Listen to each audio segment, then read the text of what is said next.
Hello दोस्तों, welcome to my YouTube channel Kartik exam home. देखिए थोड़ा समय लग गया है, मुझे काफ़ी समय से वीडियो नहीं बना पा रहा था किसी कारणवश, लेकिन अभी आज मैं कुछ इंपॉर्टेंट न्यूज़ लेके आया हूँ आपको। इलाहाबाद हाईकोर्ट की जो भर्ती है ग्रुप सी की और ग्रुप डी की, खासकर स्टेनोग्राफर की, क्लर्क की और जो ग्रुप डी की कुछ पोस्टें उनके लिए, तो इनका एग्जाम काफ़ी समय से नहीं हो पा रहा है। ये हो क्या नहीं पा रहा है, मतलब देखिए ये अनुमानित था कि आपका क्या कहते हैं नवंबर की लास्ट तक एग्जाम हो जाएगा, लेकिन अभी दिसंबर की 5 तारीख आ गई है। अभी कोई भी इस तरीके का कोई न्यूज़ नहीं आई है कि आपका एग्जाम कब तक होगा और कब तक हो सकता है या डिले होगा, क्या होगा, इसके बारे में थोड़ी सी जो मैं है न्यूज़ लेके आपके सामने आया हूं। तो समझिएगा, आपकी इलाहाबाद हाईकोर्ट की जो भर्ती है उसमें स्टेनोग्राफर जैसे कि आपको पता है हिंदी और इंग्लिश स्टेनोग्राफर दोनों की भर्ती है आपकी, हिंदी स्टेनोग्राफर की और इंग्लिश स्टेनोग्राफर दोनों की भर्ती लगभग 583 पोस्टें हैं दोनों को मिलाकर।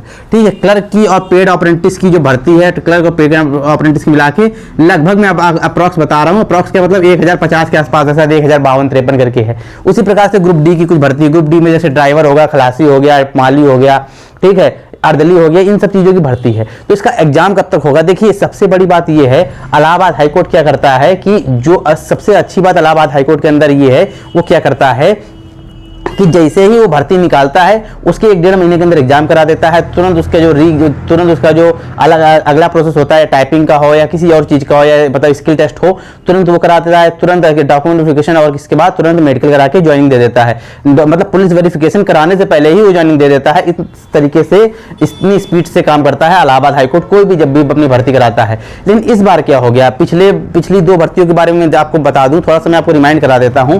2019 में भर्ती आई थी, 2018 की लास्ट में भर्ती आई थी दिसंबर में।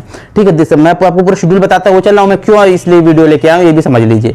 2018 में जो भर्ती आई थी, 2018 की एक भर्ती आई थी इसी की इलाहाबाद हाईकोर्ट की स्टेनो क्लर्क की जो भर्ती आई थी, वो 18 में भर्ती आई दिसंबर माह में, और उसका फॉर्म लगभग 5 जनवरी तक चला था। 5 जनवरी तक उसका फॉर्म चला था, 5 जनवरी तक उसका फॉर्म चला था, और तुरंत ही उसने 14 तारीख को एडमिट कार्ड जारी कर दिए थे। 14 जनवरी को उसने एडमिट कार्ड जारी कर दिए थे और 20 और 21 जनवरी को उसने अपना एग्जाम करा लिया था। ठीक है, ये समझिए, मतलब 15 दिन के अंदर, मतलब फॉर्म खत्म होने के 15 दिन के अंदर उसने एग्जाम करा लिया था। उसी प्रकार से फिर ये भर्ती आई 2022 में। 2022 में भर्ती आई, लगभग अक्टूबर के माह में आई थी, लगभग अक्टूबर के माह में ये भर्ती आई थी, अक्टूबर 2022 में भर्ती आई थी, और इसने दिसंबर 2022 में अपना एग्जाम करा लिया था। ठीक है, और क्या कहते हैं जुलाई 2023 तक इसने अपनी क्या कर दी, ये शायद दिख रहा है कि कट रहा है इतना, नहीं दिख रहा है। ठीक है, इसने क्या किया था, जुलाई 2023 में इसने क्या किया था, अपनी ज्वाइनिंग दे दी थी। ठीक है, देखिए थोड़ा सा क्या कहते हैं स्क्रीन थोड़ी प्रॉब्लम है, इसलिए थोड़ा सा हो सकता है गलत वीडियो आ रहा हो, लेकिन आपको समझने की कोशिश कीजिएगा। ठीक है, जुलाई 2022 में इसने अपनी ज्वाइनिंग दे दी। अब प्रॉब्लम क्या है, इस बार की भर्ती में क्या प्रॉब्लम है, कब तक एग्जाम होगा? देखिए इसके भी जो कहते हैं, इसके जो फॉर्म थे वो भी लगभग 14 अक्टूबर को, इस वाली भर्ती के जो फॉर्म थे वो भी 14 अक्टूबर को खत्म हो गए थे, मतलब ऑनलाइन होना खत्म हो गया था।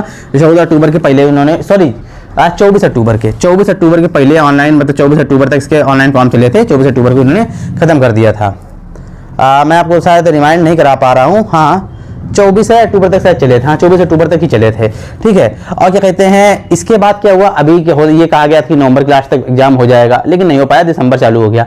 तो अभी एग्जाम कब तक होगा, क्या दिसंबर में होगा, क्या जनवरी में होगा, क्या और शेड्यूल्ड होगा एग्जाम और आपका पोस्टपोन होगा? तो देखिए अगर आज इसे आप 5 तारीख है, अगर 15 तारीख तक आपकी कोई न्यूज नहीं आती है, अभी मैं आपको क्लियर बता के चल रहा हूं, अभी तो जनवरी के शुरुआत वीक, सुबह पहले वीक तक इसका एग्जाम कराया जा सकता है। मैं आपको बता दूं जनवरी के फर्स्ट वीक तक इसका एग्जाम कराया जा सकता है, लेकिन और वो भी कब पता चलेगा आपको, वो लगभग 15 दिसंबर तक आपको पता हो जाएगा, 15-16 दिसंबर तक कि आपका एग्जाम होगा कि नहीं होगा। लेकिन अगर इसका एग्जाम नहीं होता है, आपको डेट कोई नहीं दी जाती है, 15, 16, 17, 18 दिसंबर तक कोई डेट नहीं आती है, अभी हफ्ते भर के अंदर हो जाएगा, 8-10 दिन के अंदर 15 दिसंबर आ जाएगी। अगर इसकी डेट नहीं आती है तो फिर समझ लीजिएगा कि जो आपका एग्जाम है वो ना जनवरी में होगा ना फरवरी में होगा, उसका एग्जाम फिर आपका मार्च में चला जाएगा। फिर उसका एग्जाम कब होगा जाके आपका मार्च में, उसका एग्जाम होगा जाके आपका मार्च 2025 में। प्रॉब्लम क्या है, प्रॉब्लम तो नहीं कह सकते हैं, लेकिन देखिए 12 साल के बाद इस बार कुंभ पड़ रहा है। कुंभ कब तक चलेगा, 14 जनवरी से लेकर यहाँ कहाँ लिख दूं मैं, यहाँ लिख दे रहा हूं, कुंभ जो चलेगा आपका, कुंभ मेला जो चलेगा, कुंभ मेला जो आपका चलेगा वो चलेगा 24 जनवरी से लेकर 23 फरवरी तक। तो 24 जनवरी से लेकर 23 फरवरी तक आपको कुंभ मेला चलेगा। तो इस दौरान कोई भी एग्जाम, चाहे वो किसी भी चीज का हो, हाई कोर्ट का ही नहीं, किसी भी चीज का हो, यूपी का कोई भी एग्जाम कंडक्ट नहीं कराया जाएगा और बिल्कुल नहीं होगा। रेलवे भी इस दौरान कोई भी एग्जाम नहीं करा रही है, ठीक है, बिल्कुल क्लियर समझ लीजिए। रेलवे भी इस दौरान कोई एग्जाम नहीं करा रही है। उसके पहले ही रेलवे के सारे एग्जाम टेक्नीशियन वगैरह लगे हुए हैं, उसके पहले ही रेलवे के एग्जाम कंप्लीट हो जाएंगे, ठीक है। तो इस दौरान आपको कोई भी एग्जाम कंडक्ट नहीं होगा, चाहे किसी भी चीज का हो। तो मैं आपको क्लियर बता दे रहा हूं, अगर आपका एग्जाम हाईकोर्ट का होगा या तो आपका दिसंबर के लास्ट वीक तक, जनवरी की फर्स्ट वीक तक, दिसंबर की लास्ट वीक या थोड़ा राइटिंग में मत जाइएगा, जो बता रहा हूं समझिएगा, या जनवरी फर्स्ट वीक तक इसका एग्जाम होगा, वरना इसका एग्जाम आपका मार्च में शेड्यूल्ड रहेगा, इस समझ के चलिएगा। तो अभी आप क्या करिए, अभी आप क्या कर सकते हैं, देखिए मैं ये भी बता दूं, अभी आप क्या करिए, तो अभी जो है आप अपना एग्जाम दिसंबर की लास्ट वीक या जनवरी के अगले महीना की पहली वीक में आप मान के चलिए। और देखिए मेरे कुछ इंटरनल सोर्स भी हैं, कुछ मेरे एक दो फ्रेंड है या मेरे साथ के जो मेरे सीनियर्स पढ़ने वाले थे, वो हाईकोर्ट में जॉब करते हैं, उनको भी एक तरीके से, उनको क्या कहते हैं, उनका भी एक तरीके से कहना यही है कि एग्जाम जो है जनवरी में रहेगा, दिसंबर में ना के बराबर है एग्जाम, ठीक है, दिसंबर में एग्जाम नहीं हो सकता है। तो अब ये चीज आप समझ चलिए। लेकिन अभी आपको क्या करना है, अभी आप एग्जाम जो है अपना दिसंबर की लास्ट वीक या जनवरी फर्स्ट वीक में मान के चलिए। अगर आप ये सोचेंगे मेरा एग्जाम मार्च में होगा, तो जाहिर सी बात है अपनी पढ़ाई में थोड़ा ढीला डाल देंगे, थोड़ी आपकी पढ़ाई अपनी कमजोर कर देंगे, थोड़ा रेस्ट करने लग जाएंगे, जो हो सकता है आपके लिए घातक हो जाए। और अगर अचानक से डेट आ गई तब आप क्या कर लेंगे।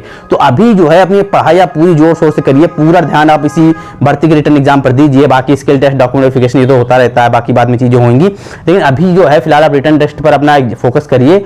और क्या कहते हैं, जो रिटर्न टेस्ट पर फोकस करिए, और साथ ही साथ ये सोच के चलिए कि जो आपका एग्जाम है वो जो है वो आपका कब होगा, जो आपका एग्जाम है वो आपका दिसंबर के लास्ट वीक या जनवरी के पहले सप्ताह में आपका एग्जाम हो जाएगा। तभी जो है आप क्या कर पाएंगे, तभी आप अपनी तैयारी जो है सही से कर पाएंगे, और हो सकता है और क्या कहते हैं अपनी वर्ग सिलेक्शन भी ले पाएं। अगर आपने कमजोर कर दिया है पढ़ाई को, ये सोच के, बहुत सी इंफॉर्मेशन ऑलरेडी यूट्यूब पे चल रही है कि मार्च में एग्जाम होगा या अप्रैल में एग्जाम होगा, तो भैया इस चीज से बचिए आप लोग, ठीक है, वरना आपके लिए मुसीबत हो सकती है। दूसरी चीज, एक चीज और थी कि सर जब क्या कहते हैं हम क्या करें, किस तरीके से हमारी कट ऑफ जाती है, इलाहाबाद हाईकोर्ट रिटर्न एग्जाम कितनी कट ऑफ जाएगी।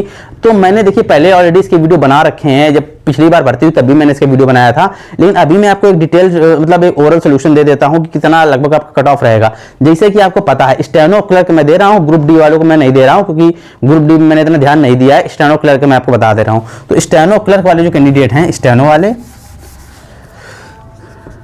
स्टेनो और क्लर्क वाले जो कैंडिडेट हैं, देखिए 100 नंबर का पेपर होगा, आपको पता है 25 नंबर की इंग्लिश आएगी, 25 की हिंदी आएगी, 25 की जीएस आएगी, 25 की मैथ आएगी, ठीक है। मैं लिख दे रहा हूं दोबारा से, आपका 25 क्वेश्चन आएंगे आपके इंग्लिश के, 25 क्वेश्चन आएंगे आपके हिंदी के, 25 क्वेश्चन आएंगे आपके मैथ के, और 25 क्वेश्चन आएंगे आपके जीएस के, ठीक है।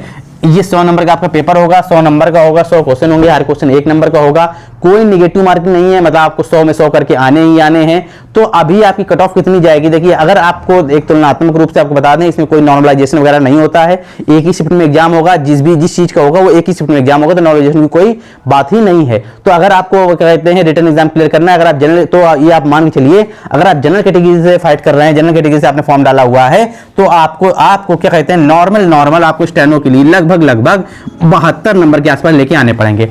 100 में 72 नंबर तक आपको लेके आने पड़ेंगे, तो आप रिटर्न क्वालिफाइड हो सकते हैं, ये आप मान के चलिएगा। बाद में कट ऑफ इसकी थोड़ी बढ़ जाती है जब आपको स्किल देते हैं, इसके बाद आपका डीवी वगैरह होता है, बाद में जो फाइनल कट ऑफ बनती है तो 75-76 के आसपास रहती थी, पहली बार भी 76 के आसपास रही, मतलब 76 वो तो आगे, मतलब वो क्या कहते हैं 100 नंबर का आपका स्किल टेस्ट भी तो होता है, या क्लर्क की बात करें तो 50 नंबर का आपका स्किल टेस्ट होता है, तो वो चीज बढ़ जाती है जाके आगे चल के, ठीक है। लेकिन अभी आप मान के चलिए अभी क्या कहते हैं, अभी क्या है, अगर रिटर्न एग्जाम की अगर हम बात कर लें, तो अगर आपको पास करना है तो लगभग 72 के आसपास आप नंबर मान के चलिए, plus minus 2 number plus minus भी कर सकते हैं, 74 या 70 तक भी मेरिट जा सकती है, ठीक है। बाकी क्लर्क की भी बात कर लूं, क्लर्क की थोड़ी सी ज्यादा कर लेते हैं, ये अगर आपको पास करना है तो लगभग आपको 74 नंबर के आसपास आपको लाने पड़ेंगे। रिटर्न के लिए सिर्फ मैं बात कर रहा हूं, इसके बाद प्लस माइनस आपका 2 नंबर आगे पीछे हो सकता है।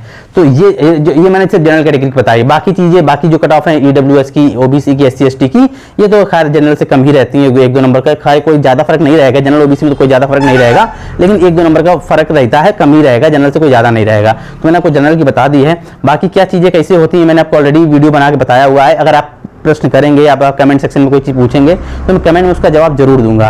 अगर मुझे लगेगा जो भी आप देखिए आपको जो भी कोई कन्फ्यूजन हो इस भर्ती से लेकर तो आप कमेंट में मुझसे पूछ लीजिएगा, मैं कमेंट में उसका आंसर जरूर दे दूंगा। लेकिन अगर आप ऐसा लगेगा कि कमेंट आपका जेन्युइन है, ऐसे सवाल जो आपने पूछा है ऐसे सवाल बहुत से लोगों का हो सकता है, तो मैं उसके लिए अलग से वीडियो बना दूंगा जिससे सभी की जो प्रॉब्लम है वो दूर हो जाए। फिलहाल मुझे वीडियो में यही बताना था कि अगर आपका जो एग्जाम है वो दिसंबर की लास्ट वीक या जनवरी की फर्स्ट वीक में होगा, नहीं अगर होता है तो फिर ये एग्जाम आपका मार्च में जाएगा। इस पीरियड में कौन सा क्या मैंने डेट लिखी थी, इस पीरियड में 14 जनवरी से लेकर और क्या कहते हैं 14 जनवरी से लेकर सॉरी ये क्या कहते हैं जो मैंने डेट लिखी थी इसकी कुंभ मेला की जो डेट लिखी थी 14 जनवरी से लेकर 23 फरवरी तक आपका कोई भी एग्जाम नहीं होगा। ठीक है, तो खासकर हाईकोर्ट इलाहाबाद हाईकोर्ट के संबंधित एग्जाम है वो तो बिल्कुल नहीं होगा। ठीक है, तो आप बिल्कुल क्लियर मान के चलिएगा, भर्ती में कोई कमी मत छोड़िएगा क्योंकि एग्जाम कभी भी हो सकता है। लेकिन अगर नहीं होता है इस महीने तो फिर मार्च में जाएगा। ठीक है, इस वीडियो में इतना ही। अगर कोई कंफ्यूजन हो तो कमेंट में पूछ लीजिएगा। आपको वीडियो कैसा लगा है, समझ में सारी जानकारी आ गई हो तो वीडियो को जरूर लाइक कीजिएगा। चैनल को सब्सक्राइब नहीं किया प्लीज सब्सक्राइब भी जरूर कर लीजिएगा ताकि सरकारी नौकरी से जुड़ी जितनी भी इंपॉर्टेंट अपडेट हैं वो समय समय पर आपको मिलती रहें।